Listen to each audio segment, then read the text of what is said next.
Hey guys, David from Dash Off-Road and Al from Home and 12 Volt. So today we're going to talk about my 12 volt setup, and I've got to give you what's coming up in a few weeks time. I've got a huge trip. We're going to be living out of my car for 8 days, 4 people.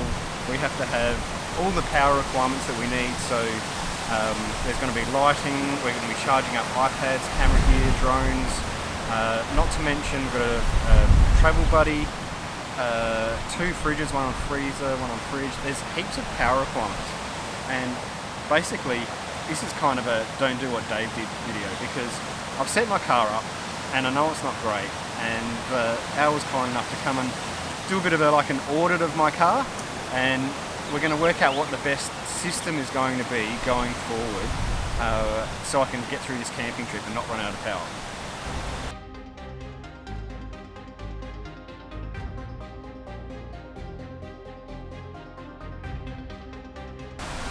Alright, so my system at the moment, and I've had the car 5 years, and the system's basically 5 years, and it's evolved, and I've tacked bits on them as I've gone. So I have a yellow top battery on a Piranha projector kit. So I've relocated the computers, but it's only 55 amp hour, and it sits under the bonnet. That at the start used to run the fridge for a couple of days. Now it's like 12 hours. The battery's just running out. I've got a 160 watt solar panel on the roof that's permanent there and wired in to charge that yellow top battery, so I've got a regulator for that sits under the bonnet as well, and then that feeds down to the back of the car. So I've got an Anderson plug that comes off of that yellow top battery, goes to the back, and then it comes back to a little Narva switchboard, which then farms power out to the back of my car, my fridge, and all the other sorts of stuff. As far as charging goes and isolating from the starting battery, I'm using a Red Arc Smart isolator, and I've disconnected the smart alternator by cutting the red wire as well. Lighting, there's heaps of lights on this car, and I use them quite a bit for camping. I've got a telescopic one on the rear bar, lights at the front. There's quite a bit of lights going through the car, all LEDs, so probably not huge power draw, but I am going to be running 2 50-litre fridges, one on freeze and a travel buddy, and I've got this charging box that I've built for that charges about 6 things at a time. So I've never measured the current that I'm drawing, but I know it's demanding. The problem I've got now is the yellow top's dying, so I've got to do something about it. But I also need a bit of advice on what the right way to go. Keeping in mind that putting a battery at the front of a Patrol Y62 isn't a great idea, because I've got a low axle gross mass of 1650 kilos.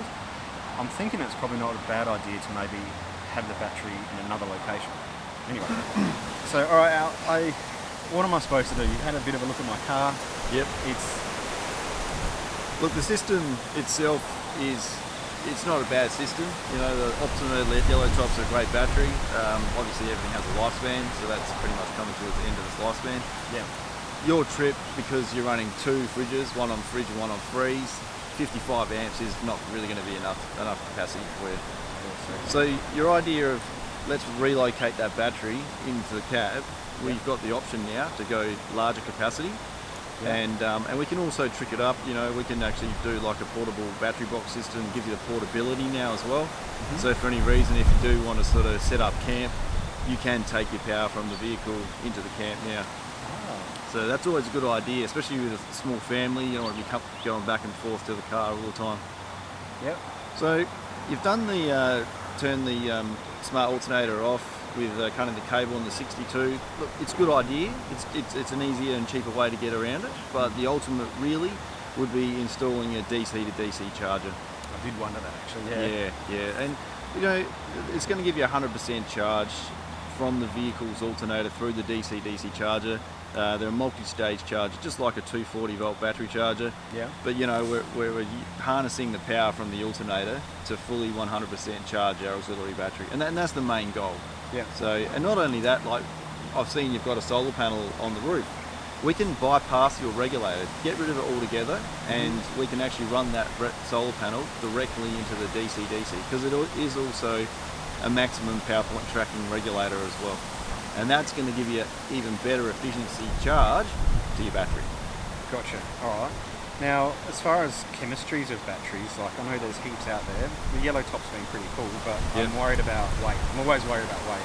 Anything with a Y62 kitted up is going to be over its GVM.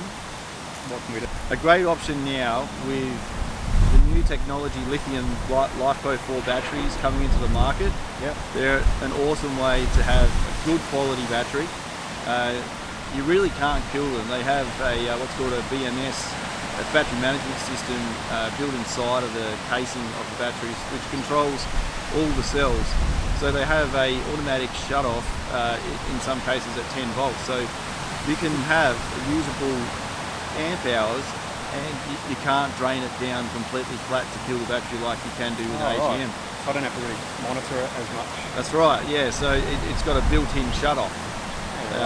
So you know, like we build a portable battery box with a lithium compatible, the new projector lithium IDC 25, awesome piece of gear, and with a PowerTech 100 amp lithium battery. Yeah. Now, with that's going to give you the usable amp hours in comparison to an AGM of 130 amp hours. Yeah. Which means with the two fridges, not even including the solar input charge, you'll be able to run those two fridges for about 2 to 2.5 days. Yeah, right. Yeah. That's what I need. And so with my 55 amp hour I've got, I can only run it down to like half really. That's right, yeah. So I'm probably only getting like 25-ish. Yeah, 25 to 30 usable amp hours, that's right. So with the lithium, you can use the whole capacity. Yeah. Much better way to do it. And it's lighter weight and... It's lighter weight, it's going to charge faster because unlike a AGM algorithm, it doesn't need to go through that long float mode, so that last 25%. Yeah. So the timing on charging the lithium battery is going to be a lot more rapid, which is great for you because, you know, if you're doing this big trip, you're going to get it recharged quicker, which means it's going to run your fridge longer as well.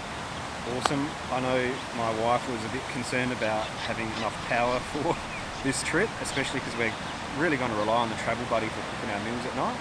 So I think I know what I need to do now. I'm going to go and investigate this lithium thing. I like the idea that I could actually move the box to the campsite, and if I want to go off full driving and the family wants to stay back, they can still have fridges running and all that sort of thing too. So if you like this kind of content and really, say you're thinking about upgrading your 12 volt system with auxiliary batteries, if you're in Adelaide, you can go and speak to Al, or you can ring him at home at 12 volt. But also I'll put a link up here to his channel. So he's got a YouTube channel that talks about all of these problems and topics as well. I want to do more collaborations with Al because I really like the advice. So click that link up here and I'll see you next week on YouTube. Yeah.